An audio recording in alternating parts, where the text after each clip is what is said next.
प्रिय देशवासियों, जय हिंद, जय भारत, वंदे मातरम। जैसा कि आप लोग जानते हो, विगत कुछ वर्षों से हमारे देश में लोगों को यह लगता है कि धार्मिक रूप से वे स्वयं को असुरक्षित महसूस कर रहे हैं।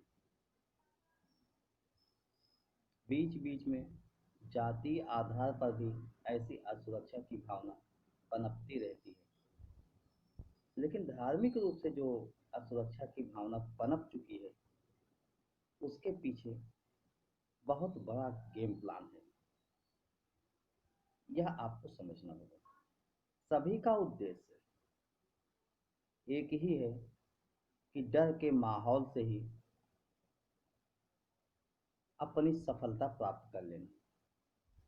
यानी आपको डराएंगे और आपको अपने पीछे लामबंद करके स्वयं सफलता प्राप्त कर लेंगे, वह चाहे जातिगत हो या धार्मिक रूप से हो। जैसे आप लोग जानते हो कि हिंदुत्व खतरे में है, ऐसा लोगों के दिलो दिमाग में बात बना दी गई। वास्तव में अगर देखा जाए तो इसके पीछे का आधार भी जायज है, लेकिन जो माहौल बनाया गया है वह गलत है।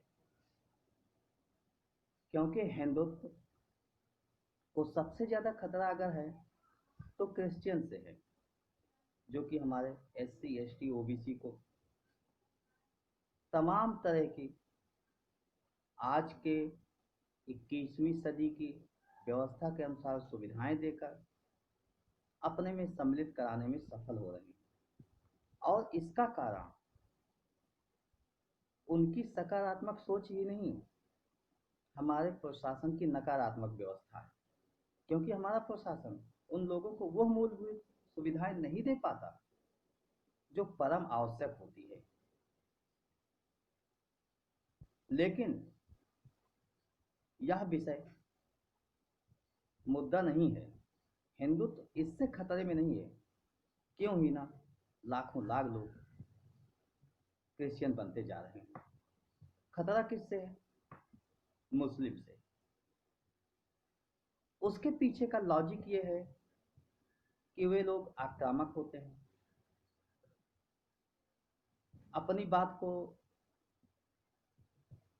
बहुत तेजी के साथ कहते हैं और किसी भी स्तर तक उतर आते हैं।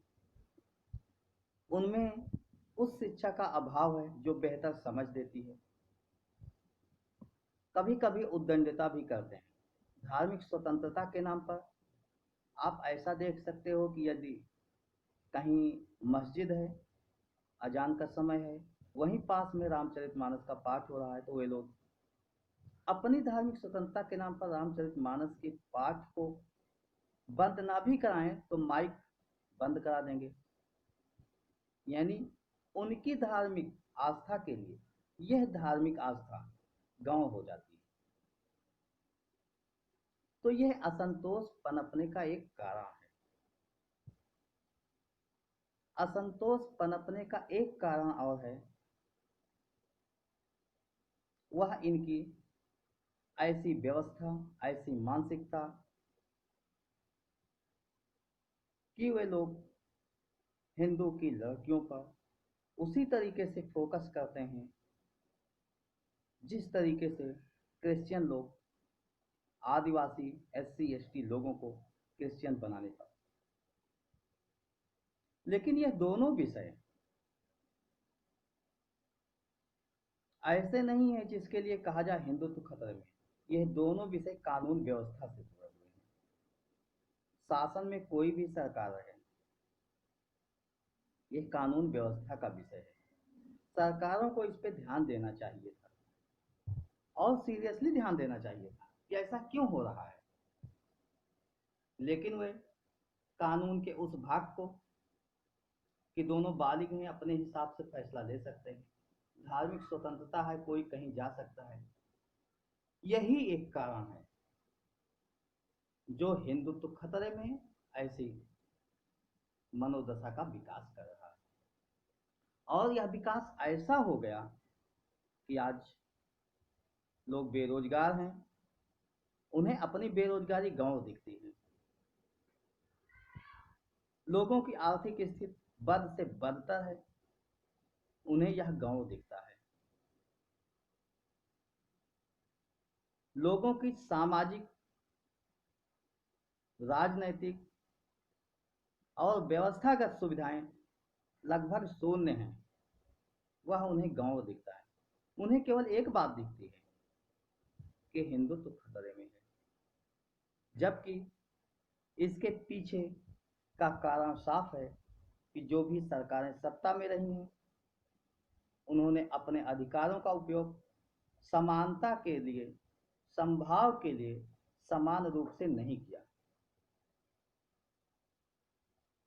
और अधिकारों का दुरुपयोग करना ही, उससे निकले हुए बीज को भुनाने की कला को ही लोगों ने कभी धार्मिक रूप दिया तो कभी जातीय रूप। आज आप कह सकते हैं कि हिंदुत्व खतरे में है, और यही बात कहते हुए नेताओं ने अपना काम निकाल लिया, बांटो और राज करो का सिद्धांत अपनाया, साम दाम दंड भेद अपना लिया और सत्ता शिखर तक पहुंच गए। लेकिन आपको कुछ नहीं दिया, आपके हिस्से में कुछ नहीं आया।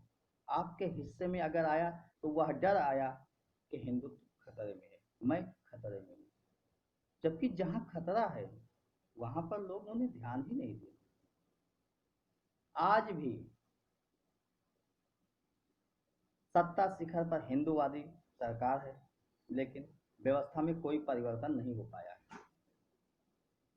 हाँ, वाहवाही ताली बजाने के लिए, थाली बजाने के लिए आपको कुछ जुमले, आदेश, निर्देश दे दिए अवश्य गए हैं, जिससे कि आप खुश हैं, लेकिन वास्तविकता कभी नहीं बदली। और ऐसा संघर्ष, ऐसा विवाद जो कानून व्यवस्था का है, उससे निपटने के लिए ऐसा भ्रम फैलाना ही, ऐसा डर का माहौल फैलाना ही, डर से सत्ता प्राप्त करना ही नेताओं की दोहरी मानसिकता व दोहरी चाल है। आपको इसे समझना होगा। इस विषय पर कानून व्यवस्था के लिए आपको आवाज उठानी होगी। कानून व्यवस्था सही कीजिए, हिंदुत्व तो खतरे में नहीं। क्यों ऐसा होता है?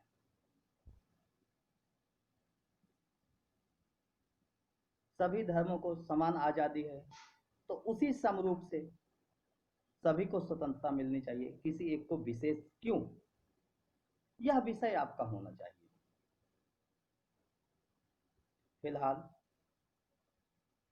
आज आपकी जीडीपी -23.9% गिर चुकी है। यदि आप अपने वेल ग्रेजुएट बच्चे की जॉब के लिए कोशिश करते हैं, प्राइवेट भी कोशिश करते हैं, तो बिना जुगाड़ के नहीं मिल पाती।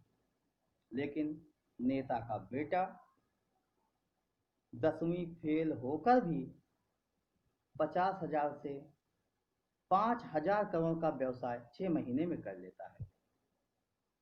वह किसी भी संस्था का प्रमुख बन सकता है, और आपका एक पढ़ा लिखा बेटा केवल इतना जानता है कि हिंदुत्व खतरे में है। ऐसा क्यों? आप स्वयं मंथन कीजिएगा। यह आपके लिए ही प्रश्न है। धन्यवाद। जय हिंद, जय भारत, वंदे मातरम।